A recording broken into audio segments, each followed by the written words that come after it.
Hello everyone, welcome to Sanmarga classes. ಮುಂದಿನ ಪ್ರಶ್ನೆ, ವಿವಿಧ ವ್ಯವಹಾರ ಸಂಘಟನೆಗಳ ಹುಟ್ಟು ಎನ್ನುವಂತಹ ಚಾಪ್ಟರ್ ಇಂದ ಸಂಸ್ಥೆಗಳ ನೋಂದಣಿಯಿಂದಾಗುವ ಉಪಯೋಗಗಳನ್ನ ತಿಳಿಸಿ. ಸೊ 1932ರ ಭಾರತೀಯ ಪಾಲುದಾರಿಕಾ ಕಾಯ್ದೆಯು ಸಂಸ್ಥೆಯ ನೋಂದಣಿಗೆ ಅವಕಾಶವನ್ನು ಮಾಡಿಕೊಟ್ಟಿದೆ. ಓಕೆನಾ? ಆದರೆ ಈ ನೋಂದಣಿ ಮಾಡುವುದು ಕಡ್ಡಾಯವಲ್ಲ ಮಕ್ಕಳೇ. ಓಕೆ, ಸೊ ನೋಂದಣಿ ಕಡ್ಡಾಯವಲ್ಲ.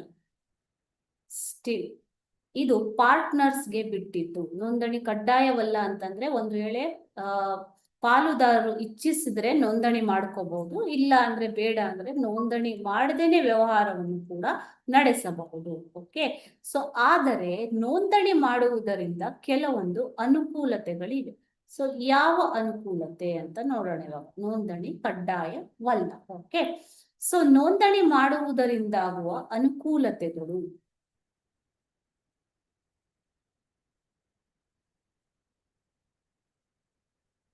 ಮೊದಲನೇದಾಗಿ, 100 ರೂಪಾಯಿಗೆ ಮೀರಿದ ಸಾಲ ವಸೂಲಾತಿಗೆ ಮೂರನೇ ವ್ಯಕ್ತಿ ವಿರುದ್ಧ ನ್ಯಾಯಾಲಯದಲ್ಲಿ ದಾವೆಯನ್ನ ಹೂಡಬಹುದು. ಈಗ ಮೂರನೇ ವ್ಯಕ್ತಿ ಯಾರಾದರೂ 100 ರೂಪಾಯಿಗಿಂತ ಹೆಚ್ಚು ಸಾಲವನ್ನು ಮಾಡಿದರೆ ಆ ಸಾಲ ವಸೂಲಾತಿಗೋಸ್ಕರ ನೋಂದಣಿಯಾದ ಸಂಸ್ಥೆಯು ದಾವೆಯನ್ನ ಹೂಡಬಹುದು. ಓಕೆನಾ? ಸೊ ಇದು ನೋಂದಣಿ ಹೊಂದಿದಂತ ಸಂಸ್ಥೆಗೆ ಮಾತ್ರ ಇರುವಂತಹ ಅನುಕೂಲ. ಓಕೆ, ನೋಂದಣಿಯಾದ ಸಂಸ್ಥೆಗಳು ಇತರೆ ಪಾಲುದಾರನ ಸಾಲ ವಸೂಲಾತಿಗಾಗಿಯೂ ಕೂಡ ದಾವೆಯನ್ನ ಹೂಡಬಹುದು. ಓಕೆ, ಸೊ ಇತರೆ ಪಾಲುದಾರನ ಸಾಲ ವಸೂಲಾತಿಗೂ ಕೂಡ ದಾವೆಯನ್ನ ಹೂಡಬಹುದು.